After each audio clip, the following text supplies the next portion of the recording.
Hello, welcome back to OConnor Racing. What we're going to do this afternoon, try and make this really quick, is we're going to resurface a Banshee head. And we're going to machine it off of these 4 points on the casting. And I've heard that sometimes these things are going to get a little beat up. They're not going to be completely flat, so that's the first thing we're going to address. What we did is we lapped the head, so I have a nice flat surface to start with.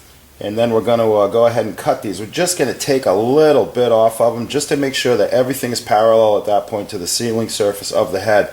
But before we do any of that, we're going to trim the spindle on the Bridgeport, and Tarmo's going to show you how he does that in the old country.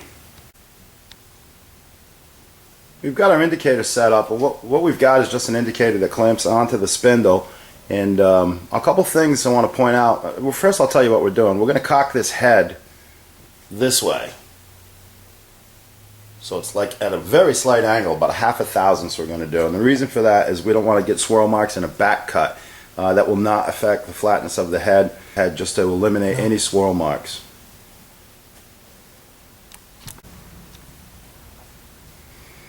Okay, here's our setup. We've got the flat surface of the head that's been lapped, clamped down on the table, and we trimmed our head. So we're going to go ahead and cut these bosses as well as where the spark plug's sealed, because all that's one parallel surface. We're not going to take a lot. We're just going to give ourselves a nice surface to clamp to, so we know everything's going to transfer to the other side nice and flat. I'm thinking maybe 3 thousandths, if that.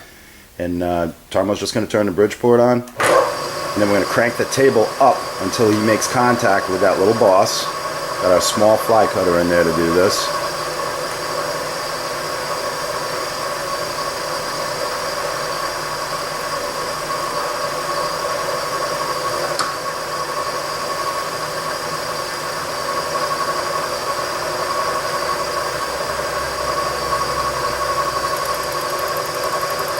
We've got contact, so we move off the end. He's going to take another thousandths. That's going to equal a total of 3, and then we just engage our feed,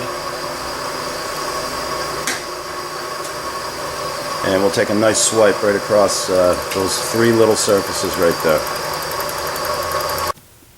We went and cut the 3 on the back side. Now we're going to cut the 3 surfaces, including the spark plug hole, on this side. And I think the important thing here is we didn't move anything. We didn't move our quill, we didn't move the table, we just kind of walked it over and got it in its position. Next thing is cut these next 3 surfaces. Go ahead, you big gorilla.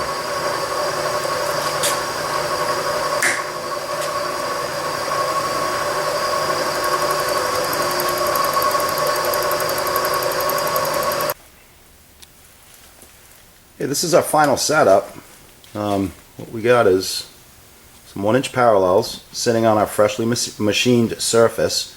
Then I just used my regular 1/2 inch clamp bolts for my Bridgeport. And I know what everybody's saying about those nuts, that they're digging into the head, and it's just not true. They have a radius on the back side of them. They're not digging into that head at all. So what we're going to do, this is the fly cutter. I've had this for a long time. Matter of fact, this was probably, I think this was the very first tool that I built over 30 years ago when we opened this shop up. And this works good. I can actually cut automotive heads with this setup, and I've done it many times. But this is what we're going to do. We're just going to take 5 thousandths per cut. This particular head, this is just a learning curve. I don't use stock Banshee heads. We always put the cool heads on our stuff. So we're gonna cut this down, and then just clean it up. I'm going to actually throw it on eBay and finally get paid for doing one of these videos. So hope you're learning something, and Tarmo's just going to fire this thing up. And that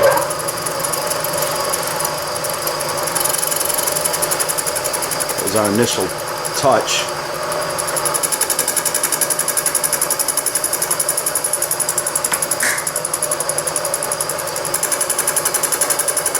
And just snap the automatic feed on her.